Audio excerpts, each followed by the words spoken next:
Ladies and gentlemen, my name's Red Russak, Startup Concierge for Startup City.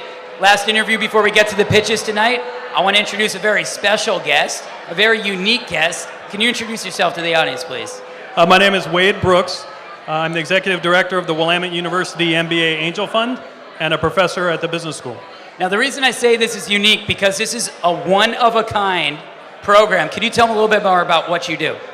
So what we've done is we have raised money from donors, and then we have an actual class where we have students who invest in companies just like this. Yep. So we do really early stage idea level stuff. We're doing $500,000 rounds. We've done 12 deals over the period of the last couple, 3-4 years. Mm-hmm. It's the only university in the nation that does this kind of work.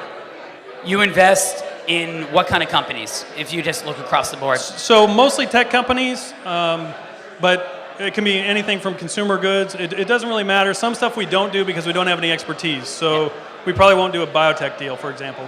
Things that are capital intense, we probably won't get into either. So if it was a big manufacturing for cars or something, we don't do those. Now, is this local, or, I know you're based in Portland, or in Oregon, but where would you guys usually invest? Yeah, so we have students, we have 12 students per class. Mm-hmm. We put 2 of them into angel groups all across the Northwest. So we have 2 of them in Alliance of Angels, yep. Northwest Energy Angels up here, Sand Hill down in San Francisco, Tech Coast down in LA, and then 4 or 5 in Portland. And in terms of the deals, what is the average size deal that goes through your system? So we look at probably 1,000 deals. Okay. And then we bring that down to 4 or 5 deals that we invest in. But the size it's usually a $500,000 seed level round that we're putting $50,000 into. How can I apply for this program? So we're going to try to get a couple students up here to look at these deals, yep. And then we'll pull those deals back, do our analysis. We have an advisory board that has to look at them before we invest. Yep. So we'll do a couple deals this year. Now, once a student invests, does he get to keep a piece of the deal, or what happens? So all the money is money that was donated to the school, and all the returns go back to the school. But we have sidecar funds, so we have people who are alums who want to put in alongside what we do, and we have some accredited student investors who also can do the same thing. So what happens when a student graduates? Are they going to go to a VC firm? Are they going to start their own angel investment company? What happens with these students once they're into the program? So we've had both of those things happen. A number of them have started their own companies. A number of them are doing venture investing. Mm-hmm. Some of them on their own, and then some of them for other firms. That's fantastic. Who inspired? Where did this idea come from? So I had run some tech companies when I was younger that I had sold. And mm-hmm. one of the other professors, Rob Wiltbank, who is famous in this space for his research, we kind of got together when I was working at Willamette and said, hey, this would be a great idea, and we put it together. That simple? Just idea, let's execute, and we're done? Well, we had to work with the university quite a bit on this.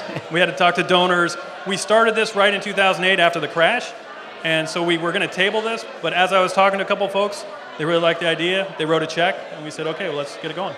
What would you say is one of the most unique investments that came out of this entire program? So we've invested in a couple of different things, some in the legal space. Yep. We have a big investment in Zaprude, a big invested in Monzama. Monzama, if you haven't seen it, is really kind of an interesting thing.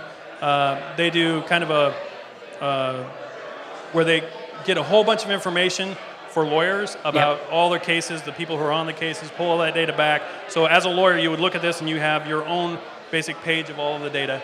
You can use that for any of the kind of stuff you're doing out in the future or any of the cases you're working on. That sounds fantastic. It's an interesting deal. So what happens, are you going to stick with this program, or are you teaching or training someone else to help assist with, as an entrepreneur, do you have something else on the sites for yourself, or? So I do own part of a couple of different companies, but this is my focus. I retired back in a couple, 5, 6, 7 years ago, and then got into teaching because I want entrepreneurship to get out there and get people to really understand venture investing. Mm-hmm. I will probably do some teaching in this program also. That's nice. Around term sheets and valuation and some of those things. If you can give startups pitching tonight any advice, what would it be? I would say that you probably should read Guy Kawasaki's book, The Art of the Start. And then there are a couple of pitch decks out there that I don't have off the top of my head, but yep. that are really good, that show you kind of what all the components need to be when you're putting a pitch together. All right, well, thank you so much for coming out tonight and supporting Surf. Thank you much.